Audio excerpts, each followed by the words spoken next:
एक लाइन का संदेश देना चाहता हूं। असीम संभावनाएं हैं आपके अंदर। कमंद चांद सितारों पे डाल सकते हो, कमंद चांद सितारों पे डाल सकते हो। और सुनो सुनो मेरे बेटों, सुनो मेरी बेटियों, कि कमंद चांद सितारों पे डाल सकते हो। तुम समंदर की तहों को खंगाल सकते हो।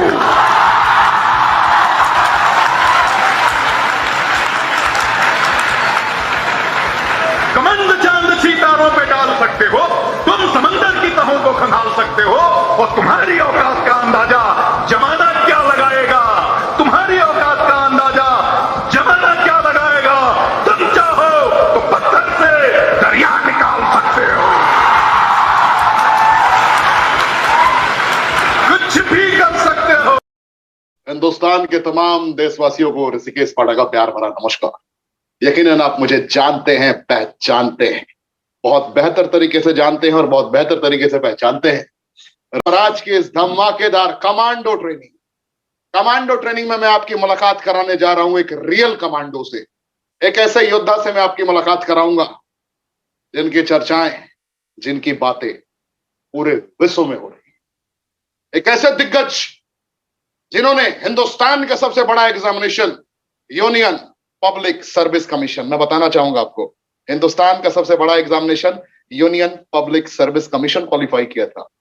यकीन मानिए, जिस इंसान ने यूपीएससी का आनंद लिया हो, जिसने यूपीएससी क्वालिफाई करने के बाद सफर को अंजाम तक पहुंचाया हो, वो एक साधारण इंसान नहीं हो सकते, वो असाधारण व्यक्तित्व का निर्माण करते हैं।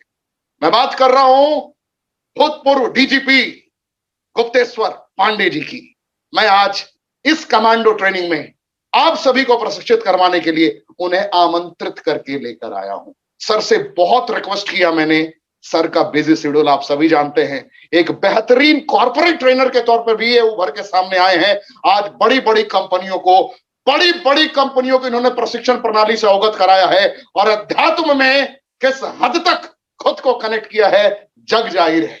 इसके बारे में मैं क्या कहूं, कैसे एहसास कराऊं आपको, बस यही कह सकता हूं, मुलाकात कीजिए और इनके बताए गए सिद्धांतों का अनुपालन कीजिए। ये सिर्फ एक बेहतरीन अध्यात्म के पुजारी नहीं है, बेहतरीन कॉर्पोरेट ट्रेनर है। एक रॉबिन हुड पांडे के तौर पर सिर्फ इनकी पहचान नहीं है, ये आज कॉर्पोरेट ट्रेनर के तौर पे आपको प्रशिक्षित करेंगे। सीखना है, जानना है और जिंदगी में एक एक लाइन को, एक एक लम्हे को इंप्लीमेंट करना है। तो देर न करते हुए डायरेक्टली मैं मंच पे आमंत्रित करने जा रहा हूं दिग्गज गुप्तेश्वर पांडे सर को। सर आप आए एंड पूरे भारतवर्ष को संबोधित करें। नमस्कार।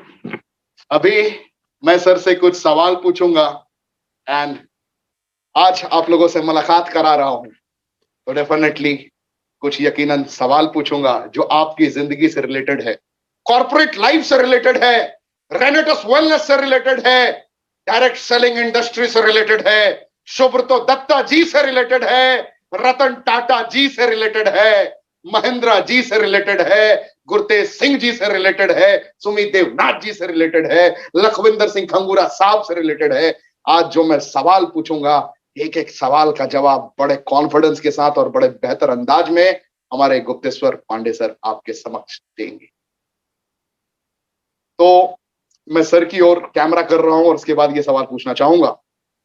सर, मेरा ये सवाल है आपसे कि एग्जैक्ट जिंदगी में कामयाबी का डेफिनेशन क्या है, जीवन में कामयाबी के मायने क्या है। लोग कामयाबी को अलग अलग तरीके से मूल्यांकित करने की कोशिश करते हैं। मैं आपके मुखारबिन से समझना चाहता हूं कि एग्जैक्ट सक्सेस क्या है, कामयाबी क्या है। देखो, ये व्यक्ति के परसेप्शन पर डिपेंड करता है। एक्चुअली आपकी अवधारणा क्या है, आप जीवन में किस चीज को कामयाबी मानते हैं। करोड़ों रुपया कमा करके भी कोई दुखी रहता है, वो कामयाब नहीं कहा जाएगा उसको। और कोई बहुत मेहनत से अपने जीने कमाने भर ही खाता है लेकिन प्रसन्न रहता है, तो आत्मसंतुष्टि, हैप्पी लाइफ, जीवन में आनंद हो, जीवन में संतोष हो, जीवन में सुख हो, और ये कामयाबी का मतलब होता है कि आदमी अपनी मौज में जिए, अपनी मस्ती में जिए। स्थितियां प्रतिकूल हो तो, अनुकूल हो तो, किसी भी परिस्थिति में जिसके चेहरे पर पसीना ना आए, जिसके होंठ की मुस्कान न सूखे, वो मतलब होता है जीवन का, सुखी जीवन का। वो मतलब होता है सक्सेस का, वो मतलब होता है सफलता का। और पैसे से, रुपए से या भौतिक किसी उपलब्धि से सफलता को नहीं मापा जा सकता, अपनी अपनी अवधारणा है। इसलिए आत्मसंतुष्टि, सुख, यही है सफलता का मतलब। कि सर कामयाब सभी होना चाहते हैं, सभी को कामयाबी चाहिए, कामयाबी के लिए मेहनत भी करते हैं, बहुत मेहनत करते हैं, हार्ड वर्क करते हैं। कि उनका भी कहना होता है कि मैं तो हार्ड वर्क कर रहा हूं बट मुझे सक्सेस नहीं मिल पा रहा। तो सक्सेस के असल मायने क्या है सर? मैं आपके मुखारबिन नहीं, सक्सेस का मायने मैं बता दिया, लेकिन फोकस होकर के मेडिटेटिव अटेंशन के साथ, फुल डेडिकेशन के साथ अगर आदमी काम करेगा, पहले तो आपको एक गोल होना चाहिए। यू मस्ट हैव ए गोल कि आप लाइफ में करना क्या चाहते हैं। और गोल सेटिंग एक बड़ा लंबा प्रोसेस है, उसमें सबकी भूमिका है। आपके पेरेंट की भूमिका हो सकती है, आप मित्रों की भूमिका हो सकती है, बड़े बड़े लोग जो हैं आपके, जो सोर्स ऑफ इंस्पिरेशन है, उनकी भूमिका हो सकती है, उस विषय के जो एक्सपर्ट लोग हैं उनकी भूमिका हो सकती है, आपके टीचर हैं उनकी भूमिका हो सकती है। तो पहले तो गोल तय होना चाहिए। आजकल के युवा हम देखते हैं 20 साल तक उनको पता नहीं होता लाइफ में क्या करना है। वही आदमी क्लर्क के लिए भी अप्लाई कर रहा है, वही आदमी सिपाही के लिए, वही आदमी यूपीएससी का भी तैयारी कर रहा है, वही आदमी शिक्षक भी बनना चाहता है। ये इस तरह का कंफ्यूजन है। तो गोल एक बार तय हो जाए तो स्ट्रैटेजी तय करनी होगी कि उस गोल को प्राप्त करने के लिए स्ट्रैटेजी क्या होनी चाहिए। जब स्ट्रैटेजी भी तय हो जाए तो हार्ड वर्क, और हार्ड वर्क केवल काफी नहीं है, hard work with meditative attention.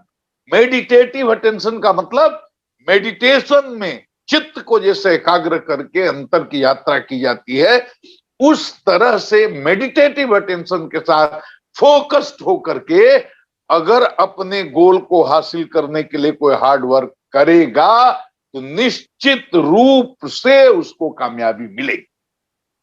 अगला सवाल सर से पूछना चाहूंगा कि सर जो आपने 60 इनकाउंटर किए, जो उन लोगों को आपको मारना पड़ा, तकलीफ कितनी हुई होगी, कितना आपको भी फील हुआ होगा कि आज ऐसे लोगों को आपने, जिनका वध किया आपने, क्योंकि वध कहना बिल्कुल उचित होगा यहाँ पे, तो कैसी फीलिंग रही थी आपकी सर? और क्या आपने देखा था जिससे आपको लगा कि अब धर्म की रक्षा के लिए गुप्तेश्वर पांडे जी को खड़ा होना चाहिए? आपने क्या फील किया था सर?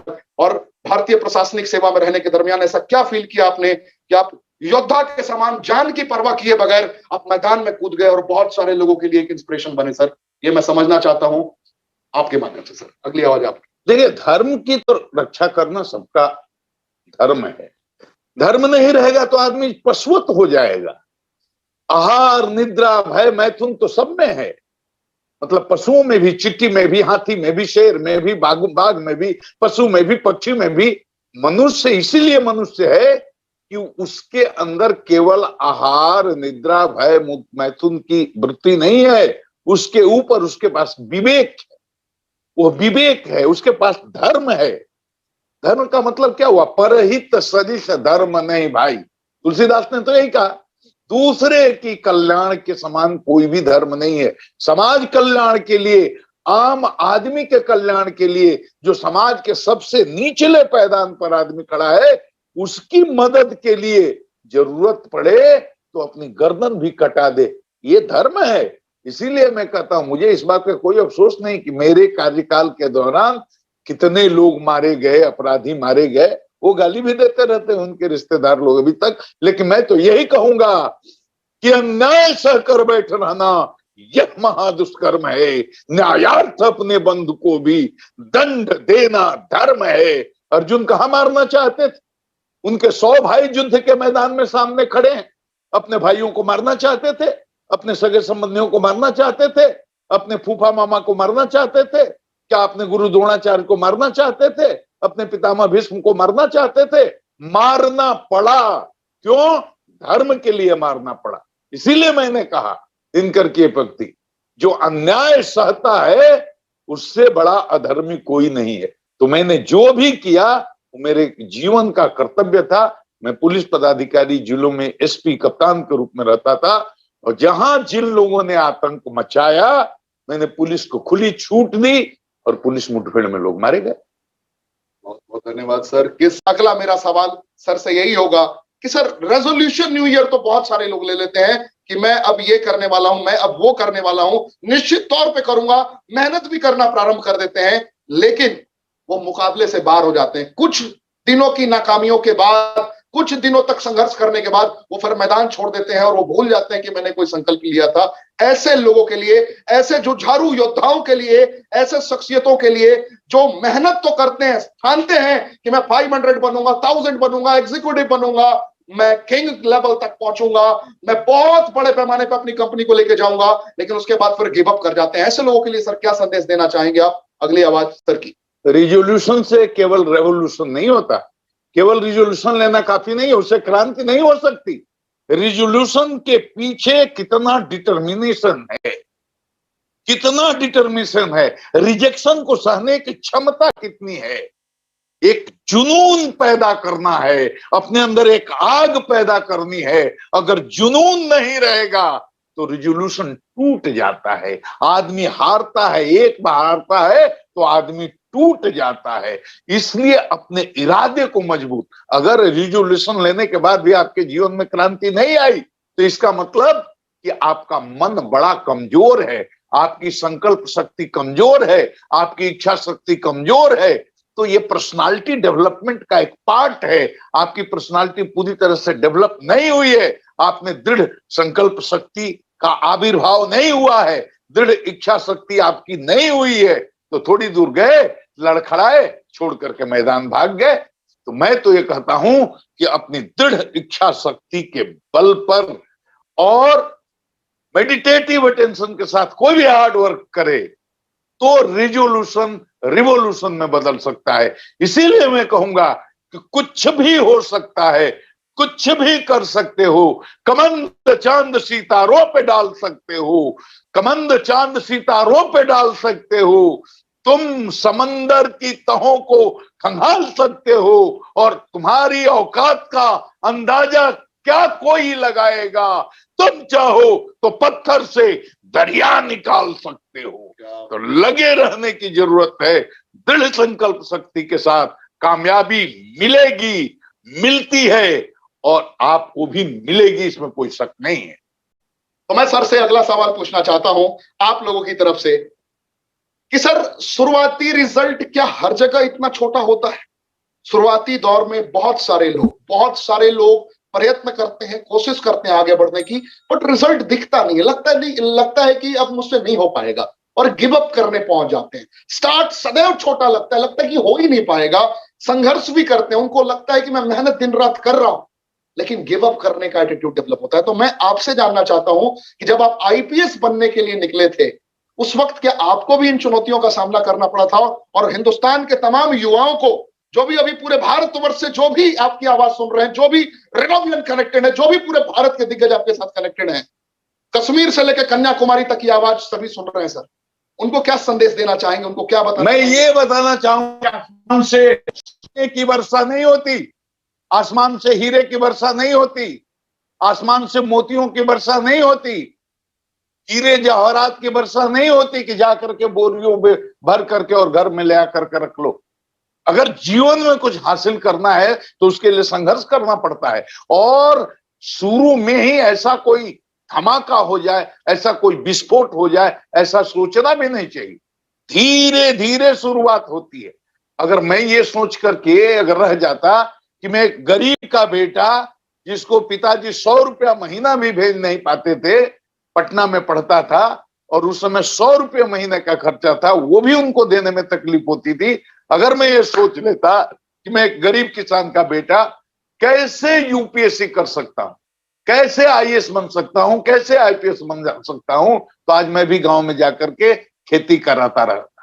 खेती कराना कोई बुरी बात नहीं है, लेकिन मेरे कहने का मतलब यह है कि अगर मैंने ये सोच लिया होता मेरे पास साधन नहीं है, मेरे पास सुविधाएं नहीं है, मेरे पास किताबें खरीदने के लिए पैसे नहीं है, कोचिंग करने के लिए पैसे नहीं है, अगर ये सोच करके मैं हताश हो जाता, निराश हो जाता, तो आज न मैं आईपीएस बनता, न 8-8 10-10 जिलों में पुलिस का कप्तान होता, न डीआईजी होता, न आईजी होता, न एडिशनल डीजी होता, न बिहार राज्य की 13 करोड़ जनता की सेवा करने का मुझे मौका मिलता पुलिस महानिदेशक के रूप में। मैंने कभी हिम्मत नहीं मारी। तो गप मारने वाले बहुत हैं, ऐसे लोगों की जरूरत है जिन्होंने अपने जीवन में अपने संघर्ष से, दृढ़ इच्छा शक्ति से अपने मुकाम को हासिल किया, वो आपको बता सकते हैं। मैंने जीवन में एक बार तय किया, मेरी हैसियत नहीं थी, एकेडमिक बैकग्राउंड भी बहुत ही खराब था, गांव के स्कूल में पढ़ा हुआ मैं, हिंदी माध्यम भोजपुरी में पढ़ाई होती थी, लेकिन मैंने तय किया कि अगर नौकरी करनी है तो आईएएस और आईपीएस से नीचे की नहीं करनी है और किसी कीमत पर इसको करेंगे। और जिस दिन तय कर लिया उसके 2 साल के अंदर मैंने यूपीएससी क्रैक किया, आईआरएस में गया, आईआरएस में मन नहीं लगा, आईपीएस में आया और बिहार प्रदेश की 33 वर्षों तक मैंने सेवा की। तो अगर मैं कर सकता, मेरे जैसा मामूली आदमी कर सकता है, एकदम औसत से नीचे नहीं लेकिन औसत दर्जे का विद्यार्थी था, जब मेरे ऐसा आदमी आईएएस आईपीएस की परीक्षा में सफल हो सकता है कि लाखों लाख बैठते हैं, 100 कोई आईएएस होता है, 100 कोई आईपीएस होता है, मैं मानता हूं ये मेरे जैसा साधारण आदमी इतनी कठिन परीक्षा पास कर सकता है, तो आप सब मुझसे अधिक काबिल हो, अधिक पढ़े लिखे हो, अधिक मेहनत करने वाले हो। केवल दृढ़ इच्छा शक्ति की जरूरत है, केवल कठोर संकल्प लेने की जरूरत है, केवल स्ट्रेटजी बनाने की जरूरत है और पूरे तेवर के साथ अपने उद्देश्य को हासिल करने के लिए एक बार पूरे मन से लग जाना है, कामयाबी आपके पैर चूमेगी, ये मेरा दावा है। ये सवाल मैं सर से पूछना जरूर चाहूंगा कि वहां से आपने कैसे इतने बड़े मकाम तक का सफर तय किया, वो जुनून कहां से इकट्ठा किया आपने, वो क्या पर्पस था, क्या ऐसा था जो आपको अट्रैक्ट करता था कि मुझे अब किसी कीमत पे जीतना है? देखो, मेरे छोटी छोटी बातों से आदमी इंस्पिरेशन ले सकता है। इंस्पिरेशन के लिए जीवन में बहुत बड़ी कोई घटना दुर्घटना हो ये बिल्कुल जरूरी नहीं है। हेलो, आप ध्यान देकर के सुने, आपके जीवन में बहुत कोई बड़ी घटना या दुर्घटना घटे उसी से आप इंस्पिरेशन ले, ये कोई जरूरी नहीं। मेरे घर में चोरी हुई, थानेदार आया, उसने मेरे पिताजी के साथ दुर्व्यवहार किया, उसको मैंने नोट किया। मेरे गांव के जो दबंग लोग थे, जो ज्यादा धनी थे, मजबूत थे, मेरे पिताजी साधु स्वभाव के बहुत कमजोर आदमी थे, उनको रोज अपमानित करते थे। केवल इन 2 छोटी बातों ने मेरे अंदर ये संकल्प पैदा किया कि मुझे अपने पिता का सम्मान वापस लेना है। अगर मैं अपने पिता का सम्मान वापस नहीं ले आया तो मैं एक नालायक बेटा हूं। और एक आग मेरे अंदर जली, एक आग मेरे अंदर जली और वही आग बारूद बन गई, विस्फोट हुआ और एक गरीब किसान का बच्चा बिना कोचिंग के, बिना साधन के, बिना सपोर्ट के आईपीएस बना। और सिर्फ आईपीएस नहीं बना, बिहार का डीजीपी बनने का सौभाग्य हुआ। इसलिए मैं कहता हूं कि अपने उद्देश्य को एकदम स्पष्ट करो। कहीं से भी आप इंस्पिरेशन ले सकते हो। उद्देश्य को स्पष्ट कीजिए, स्ट्रेटजी बनाइए, पूरा फोकस्ड होइए, मेडिटेटिव अटेंशन के साथ लग जाइए।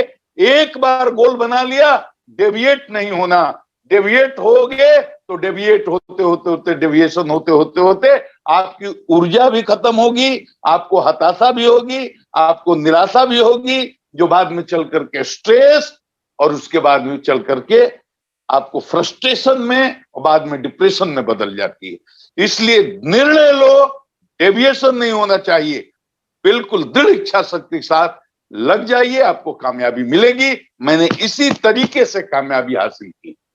क्या बात है, अद्वितीय, अकल्पनीय। आप सभी महसूस कर रहे हैं, शुरुआती दौर में लोग हेजिटेट होते हैं, छोटी छोटी चुनौतियों का सामना बेहतर तरीके से नहीं कर पाते। उन्हें लगता है कि मैं कैसे कर पाऊंगा, उन्हें लगता है कि मैं कैसे इन बाधाओं को पार कर पाऊंगा, इन चुनौतियों का सामना कर पाऊंगा। लोग बिखर जाते हैं और यहीं पे जो खुद को संभाल लेते हैं वो संवर जाते हैं। यकीनन आप मेरी बातों को बहुत बेहतर तरीके से कनेक्ट कर पा रहे हो, मैं क्या समझाने की कोशिश कर रहा हूं और सर ने क्या मैसेज आपको दिया, एहसास कराया। जिद्दी बनना पड़ेगा, persistence can change failure into extraordinary success. इस लाइन को याद रखिएगा, जिद्दी बनिए, जो चाहिए वो चाहिए नहीं, चाहिए ही चाहिए, इस मनस्थिति के साथ उतरिए।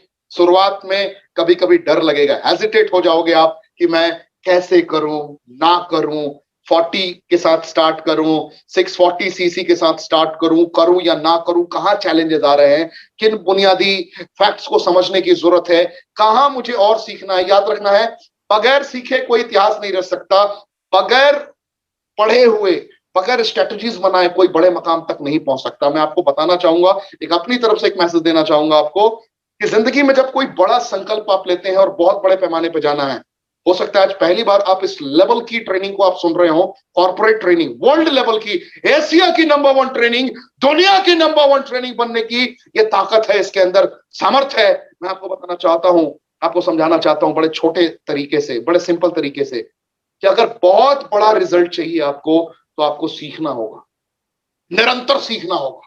तब तक सीखना होगा जब तक दुनिया की आंखों में आंखें मिला के सिखाने लायक आप ना बन जाए, तब तक सीखना होगा। और जिस दिन आपने ये सीखने की वृत्ति विकसित कर ली, इस ब्रह्मांड में कोई शक्ति नहीं है जो आपको परास्त कर सके। ये मेरी बात को हृदय में बसा के रखिए।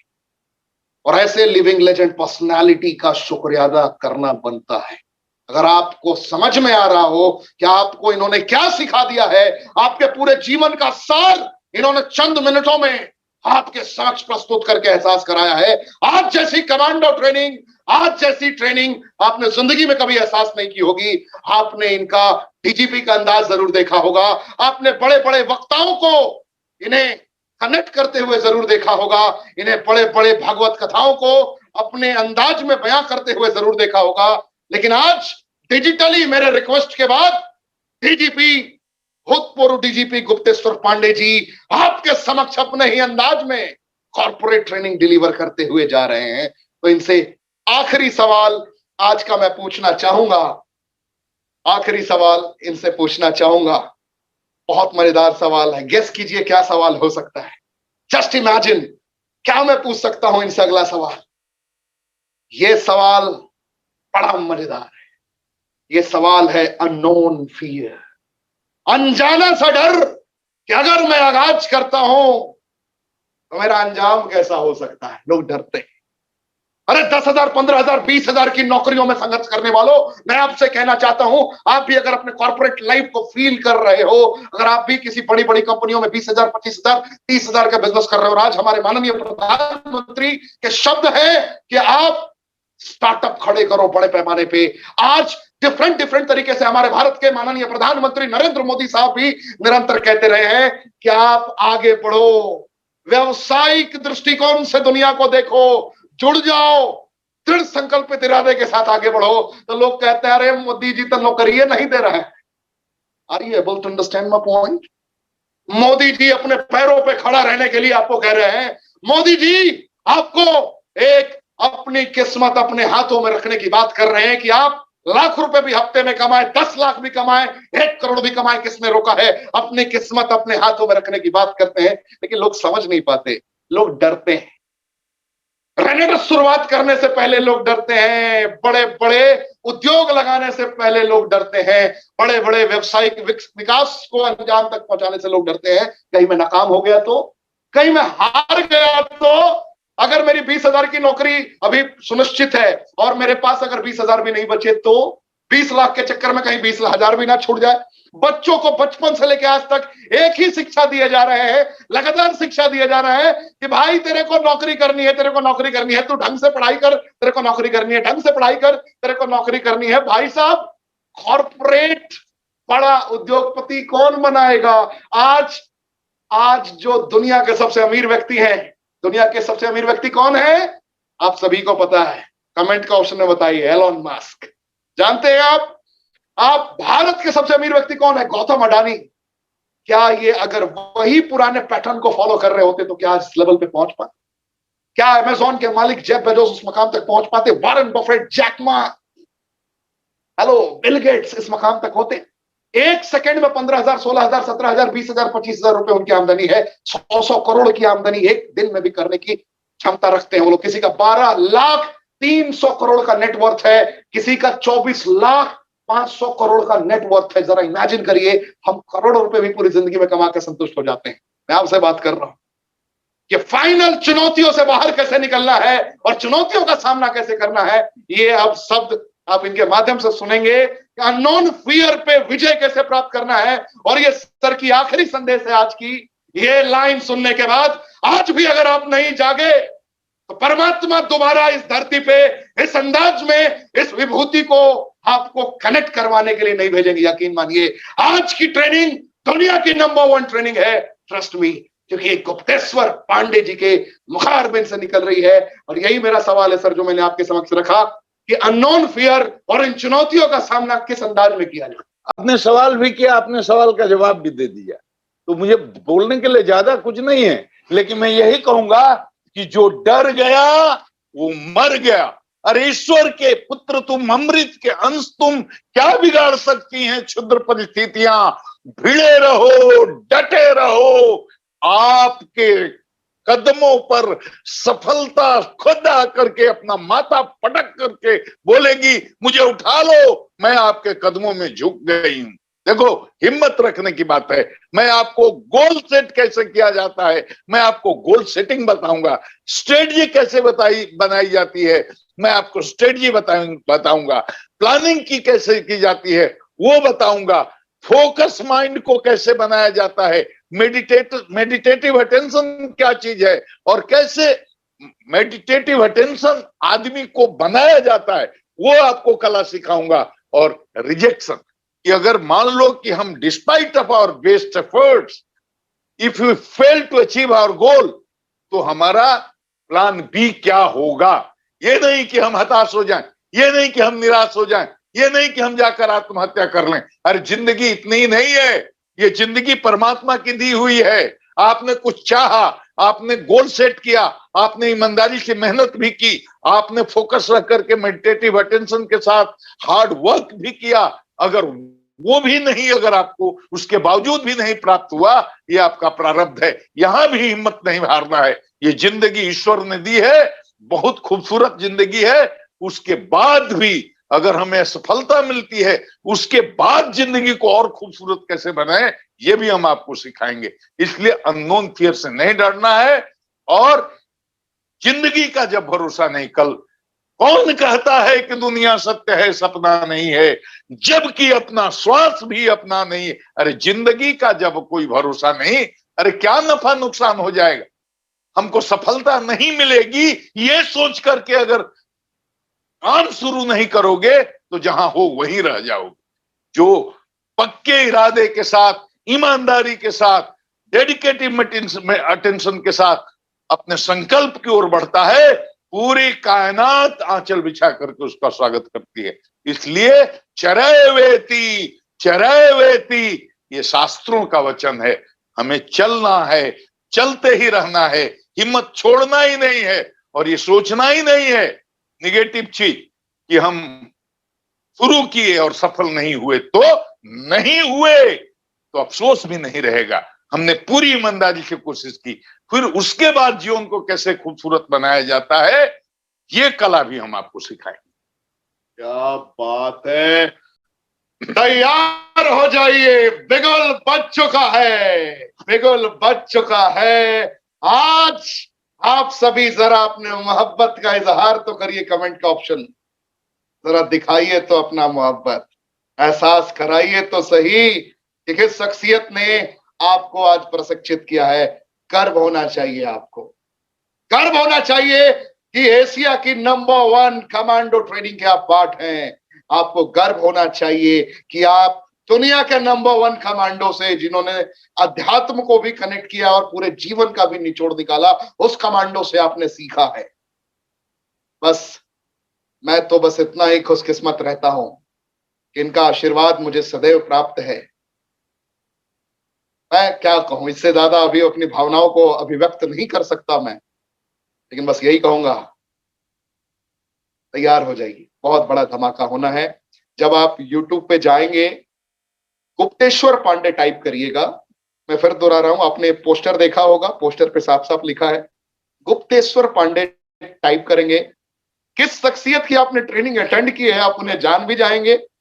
और सनातन गीत करके अभी आपको बहुत सारा इनका दिखेगा अभी, मतलब बहुत कुछ आपको देखने को मिलेगा।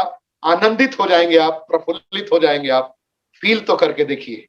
एंड मैं शुक्रिया अदा करना चाहूंगा इस मंच से सुब्रतो दत्ता जी का, मैं शुक्रिया अदा करना चाहूंगा इस मंच से सुमित देवनाथ जी का, मैं इस मंच से शुक्रिया अदा करना चाहूंगा दिग्गज लखविंदर सिंह खंगूरा जी का, गुरतेज सिंह जी का, राजवीर सिंह सेखू साहब का, एंड दिग्गज जिन्होंने करोड़ों करोड़ रुपए अपने जिंदगी में कमाए हैं, वीर भान चौधरी जी का। ये सब भारत के वो दिग्गज हैं, वो कामयाब लोग हैं जिनकी एग्जाम्पल पूरी दुनिया में दी जाती है, बहुत सारे लोग। और मेरी उम्मीद रहेगी कि सुब्रतो दत्ता सर से एंड जब कभी फिजिकल आपको मुलाकात होगी सर से, कभी आप लोगों को परमात्मा ने चाहा और इनके बिजी शेड्यूल से अगर टाइम निकलता है तो डेफिनेटली आप लोग की मुलाकात होगी किसी भी फिजिकल कमांडो ट्रेनिंग इवेंट में, या कभी भी फिजिकली किसी भी बड़े प्रोग्राम में, किसी लग्जरियस 5 स्टार होटल में गजब का प्रोग्राम होगा और वहां पे आप इनकी 2 घंटे की लाइव ट्रेनिंग भी फील कर पाएंगे। तो हो जाइए तैयार। थैंक यू, जय हिंद। आप लोगों का प्यार कमेंट के ऑप्शन में लगातार मैं देख रहा हूं, फील कर पा रहा हूं। आप लोग खुशियों को एहसास करते रहिए, फील करते रहिए, यही है जिंदगी, यही है एहसास। तो मेरी तरफ से एंड गुप्तेश्वर पांडे सर की तरफ से बस इतना ही। थैंक यू, नमस्कार। एंड सर आपकी तरफ मैं कैमरा कर रहा हूं। नमस्कार, नमस्कार, आप सबों को नमस्कार, बहुत बहुत धन्यवाद।